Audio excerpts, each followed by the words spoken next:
কুমিল্লায় এমন একটা জায়গা আছে যেটা ১৩০০ বছর ধরে মাটির নিচে চাপা ছিল, যেটাকে মানুষ ভুলেই গিয়েছিল, জঙ্গলে হারিয়ে গিয়েছিল।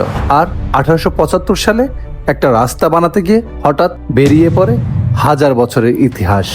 আগে এখানে বলা হতো শালবন রাজার বাড়ি, কিন্তু খননের পর জানা গেল এটা আসলে একটি বিশাল বৌদ্ধ বিহার। এটাই শালবন বিহার।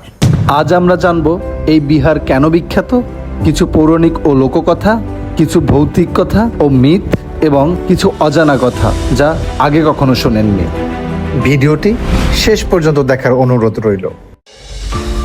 এখানে পাওয়া গিয়েছিল স্বর্ণ মুদ্রা, রৌপ্য মুদ্রা, স্বর্ণালঙ্কার এবং সিলমোহর। এগুলো এখন ময়নামতি জাদুঘরে আছে। কিন্তু সবচেয়ে বড় প্রশ্ন, এত সোনা, এত মুদ্রা এখানে কেন? প্রত্নতত্ত্ববিদরা বলেছেন এটা শুধু মন্দির ছিল না, এটা ছিল সমতট রাজ্যের মূল রাজধানী, দেব পর্বতের কেন্দ্রবিন্দু। মানে হাজার বছর আগে কুমিল্লার এই মাটিতে একটা পুরো সভ্যতা গড়ে উঠেছিল। লোককথায় আছে এই বনে ঘেরা পাহাড়ে ছিলেন এক রাজার দেবতুল্য আত্মা। রাতের বেলা নাকি ভিক্ষুদের মন্ত্রচারণের আওয়াজ এখনো শোনা যায়। রাতে এখানে একা আসতে সাহস পায় না কেউ। স্থানীয়দের মধ্যে প্রচলিত আছে মধ্যরাতে বিহারের ভেতর থেকে ধ্যানের শব্দ আসে।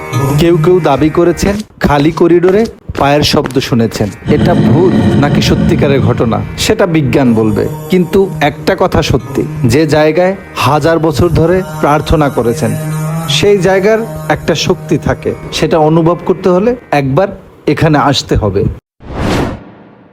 এই বিহার বানাতে কোনো সিমেন্ট লাগেনি, শুধু পাতলা ইট আর চুন সুরকি। আর তবুও ১৩০০ বছর ধরে দাঁড়িয়ে আছে। বিহারের প্রতিটি বাহুর দৈর্ঘ্য ৫৫০ ফুট, চারদিক মিলিয়ে মোট ১১৫টি ভিক্ষু কক্ষ। মাঝখানে উন্মুক্ত চত্বরে ক্রুশাকৃতির কেন্দ্রীয় মন্দির। বাইরে থেকে দেখলে মনে হয় এটি একটি দুর্গ, ভেতরে ঢুকলে বুঝবে এটি একটি আসলে বিশ্ববিদ্যালয়। আধুনিক ইঞ্জিনিয়াররা আজও অবাক হন এই নির্মাণ শৈলী কিভাবে এত টেকসই।